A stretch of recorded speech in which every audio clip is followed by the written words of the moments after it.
Pumunta tayo sa 2 Korinto 4:18. Sisirain natin ang talatang ito ngayon tungkol sa pananampalataya. Sinasabi nito, yamang ating pinag-iisipan at hindi tumitingin sa mga bagay na nakikita, kundi sa mga bagay na hindi nakikita, sapagkat ang mga bagay na nakikita ay pansamantala, maikli at panandalian. Ngunit ang mga bagay na hindi nakikita ay walang kamatayan at walang hanggan. Kuna ng larawan ng talatang iyon. Naniniwala ako na ito ang mensahe mo ngayon. Hindi bababa sa iyon ang mensahe na tumatak sa akin ngayon upang pag-usapan. Nung narinig ko to, sabi ko, you know what? Message yan para sa church natin. Ang talatang ito ay isang mahusay na kahulugan ng pananampalataya. Sabihin ng pananampalataya. Basahin natin ulit. Gusto kong i-break isa-isa. Susunod na slide. Dahil itinuturing nating simbahan, ano ang iyong isinasaalang-alang? Ano ang iniisip mo na ngayon? Ano ang titingnan mo? Ano ang pagtutuunan mo ng iyong isip? Anong iniisip nyo? Ano ang iyong isinasaalang-alang? Yun ang ibig sabihin. May sense? Ituloy natin. Yamang tayo ay nag-iisip at hindi tumitingin sa mga bagay na nakikita, kundi sa mga bagay na hindi nakikita. Kaya ayon sa talatang ito, maaari kang tumingin sa mga bagay na nakikita o maaari kang tumingin sa mga bagay na hindi nakikita. Tama? Sinusundan mo pa ako? Sinusubukan lang naming itago ito. Tama? Ito ay alinman sa pagtingin mo sa mga bagay na nakikita mo o mga bagay na hindi mo nakikita. Kaya kapag tumitingin ka sa mga bagay na nakikita ng iyong mga mata, ito ay sa iyong paningin. Sabihin ang paningin. Ituro ang iyong mga mata. Sabihin ang paningin. Ano ang nakikita mo na ngayon?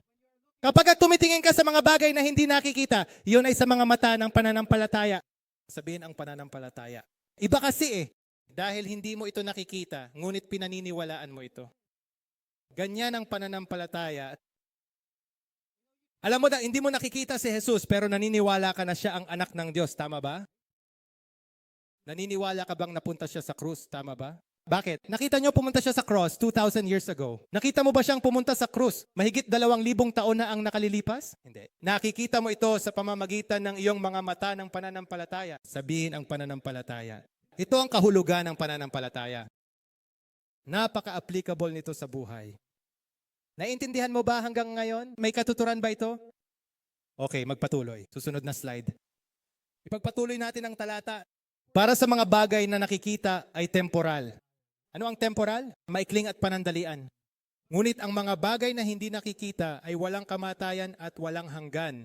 Pupunta ako sa pamamagitan ng ilang mga punto dito. Ang pananampalataya ay hindi ang nakikita mo.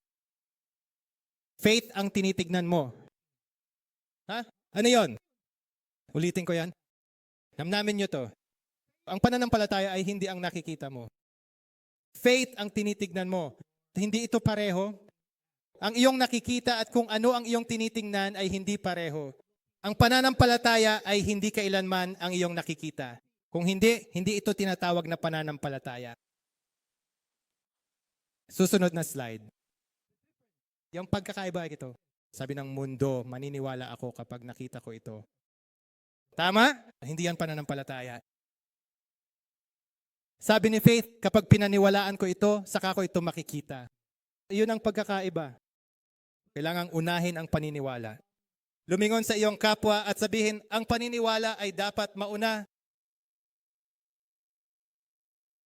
Hindi ka kasali. Bumaling muli sa iyong kapwa at sabihin, ang paniniwala ay dapat mauna.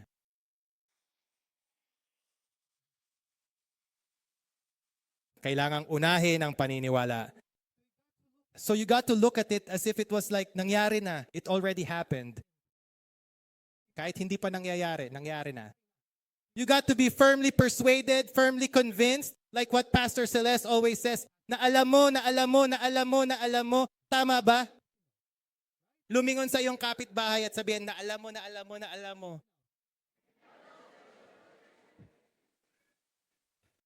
Si Pastor Celeste ay tumatawa. Yan ang lagi niyang sinasabi, di ba? Matibay na hinihikayat, matatag na kumbinsido na alam ko, na alam ko, na alam ko. Amen?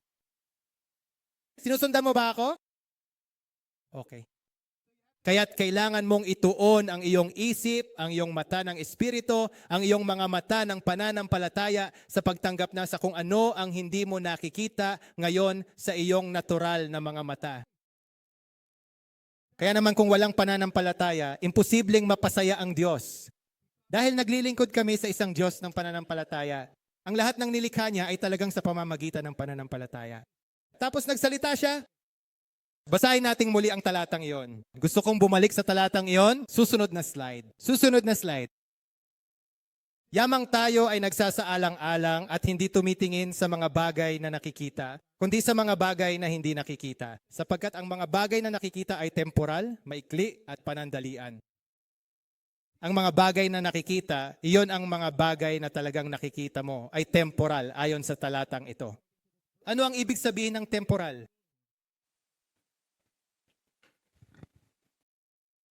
Maikling at panandalian. Sa madaling salita, pansamantala, sabihin pansamantala. Gaano katagal ang pansamantala? Yun. Pansamantala, ibig sabihin dito lang sila saglit. Sandali lang. Hindi naman malapit na silang umalis. Pupunta sila, aalis na sila. Alam mo ba kapag mayroon kang pagsubok at hamon, dumating ba ito upang manatili magpakailanman? Hindi pa ako nakakita ng isang hamon na nanatili magpakailanman. Kapag dumaan ka sa isang pagsubok, nakakuha ako ng magandang balita. Ito ay nangyari na hindi manatili. Amen. Hindi ito magandang balita. Nangyari ito, mawawala na. Bakit? Dahil ito ay pansamantala. Ito ay pansamantala. Sabihin na ito ay pansamantala. Ano man ang nakikita mo ngayon ay pansamantala. Yung cancer na nakikita mo sa katawan mo, temporary lang, pansamantala. Ang sakit sa iyong katawan ay pansamantala. Your financial debt, yung mga utang mo sa buhay is temporary. Financial lack, kulang na kulang sa pera is alam na alam nyo to. Wala sa mga ito ay pangmatagalan. Hindi magtatagal yan. Sinasabi ng lahat ng malakas, ito ay pansamantala. Mas malakas sasabihin na ito ay pansamantala. Alam kong ito ang mensahe para sa inyo ngayon, para sa ilan sa inyo. Mahirap ang pinagdadaanan mo, sakit man, katawan mo, relasyon mo, finances mo. Ito ay pansamantala. Ganito ang sabi ng Biblia. Kailangan mo ng pananampalataya. Ituloy natin. Susunod na slide. Sapagkat ang mga bagay na nakikita ay pansamantala, maikli at panandalian. Ngunit sa mga bagay na hindi nakikita ay walang kamatayan at walang hanggan. Habang tinitingnan ko ang aking mga mata ng pananampalataya, ito ay nasa aking isip, sa aking puso. Nakikita ko ang mga bagay na walang hanggan. Kung titingnan ko ang aking natural na mga mata, ang aking mga mata, ang mga mata na iyon, dahil mayroong mga mata ng pananampalataya na nasa iyong isip at puso. Tapos itong mata, yung isa, di ba? Ang iyong paningin. Kagatwingin ka sa iyong natural na mga mata, nakikita mo ang mga bagay ngayon. Ang mga ito ay pansamantala. Ganyan gumagana ang pananampalataya. Gumagana ang pananampalataya sa pamamagitan ng pagtutuon ng iyong pansin, sa pamamagitan ng pagtingin, hindi pagtingin. Ang nakikita ay nakikita ang iyong kasalukuyang mga kalagayan. Ang pagtingin ay nakikita ang mga resulta na gusto mo. Ulitin ko yan. Kung nagsusulat ka ng mga bagay, nakikita ang iyong kasalukuyang kalagayan, ang iyong kasalukuyang sitwasyon. Ang pagtingin ay nakikita ang mga resulta na gusto mo. Sabi ng lahat, nakikita ang mga pangyayari. Tingnan mo. Parang, sabihin, nakikita ang mga pangyayari. Ang pagtingin ay nakikita ang mga resulta. Isulat mo yan. Huwag kayong mabulol. Karunungan online. Nakikita ang mga pangyayari. Huwag kayong wow. Bulol! Na nakikita ang mga pangyayari, nakikita ang mga resulta. Hayaan mong sabihin ko iyon muli. Nakikita kong ano? Nakikita kong ano? Nakikita ang mga pangyayari, nakikita ang mga resulta. May pagkakaiba? Kaya naman kapag may sakit ka, ang kailangan mo lang gawin ay hanapin na gumaling na ako. Gumaling na ako. Sa pamamagitan ng mga latay ni Jesus, ako ay gumaling. Yan ang tinitignan mo, ha? Dahil tandaan mo, kung ano ang tinitingnan mo sa iyong isip ay lalabas sa iyong bibig. Dapat mong malaman iyon. Kaya kung nakakakita ka ng mga kasalukuyang pangyayari na hindi mo gusto, hulaan mo. Hulaan mo kung ano ang lumalabas sa iyong bibig kung hindi mo ito nahuhuli. Ang iyong kasalukuyang mga kalagayan, kulang na naman sa pera. Because what your current circumstance is, kulang na naman sa pera. So it comes out of your mouth, kulang na naman sa pera. Sino ang nandun? Wala. Wow, ang simbahang ito ay puno ng pananampalataya. Siyempre, kung ano ang gusto mong lumabas sa bibig mo, yun ang sasabihin mo. Ibig kong sabihin, kung ano ang gusto mong lumabas sa iyong bibig, ay kung ano ang gusto mong tingnan, kung ano ang mga resulta na gusto mong makita. Sinabi ito ni Jesus sa ganitong paraan, Mateo 6:31. Huwag kang mag-alala. Lumingon sa iyong kapitbahay at sabihin, huwag mag-alala. At maging balisa, sinasabi. Sabi, anong kakainin natin? Anong inumin natin? Anong we wear natin? Nagsusuot kami. Susot natin. Anong susot natin? Tinagalog ko yan for our time. Tagalog audience. Kaya ang aking pag-aalala ay nauwi sa isang salita ng pag-aalala. Kawili-wili, tama? Ano ang kakainin natin? Ano ang iinumin natin? Ano ang isusuot natin? Paano ako magbabayad ng renta? Paano tayo magbabayad ng tuition? Paano ko babayaran ang mga credit card? Kung ako ay tumitingin at nakikita ang aking mga kalagayan, kung gayon ang aking mga salita ay magiging. Ngunit kung nakikita ko ang mga resulta na gusto kong nakahanay sa salita ng Diyos, kung gayon iyon ang lalabas sa aking bibig. Kailangan mong malaman ito. Kailangan mong mahuli ang iyong mga salita.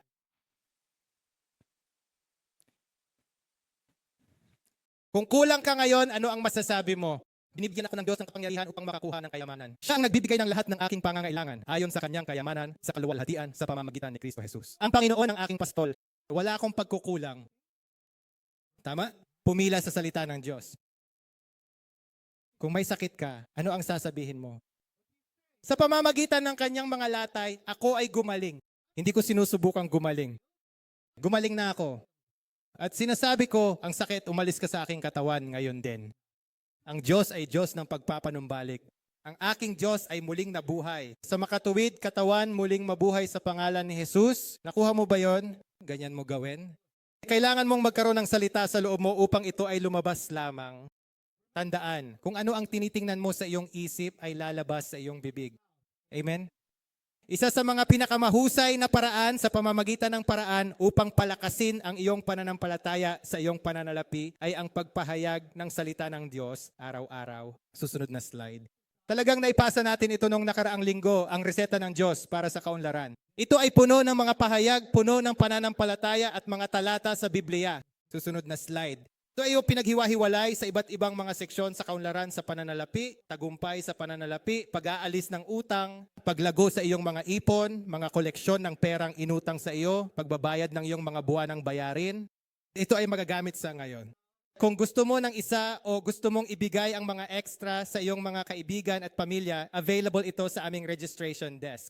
Amen?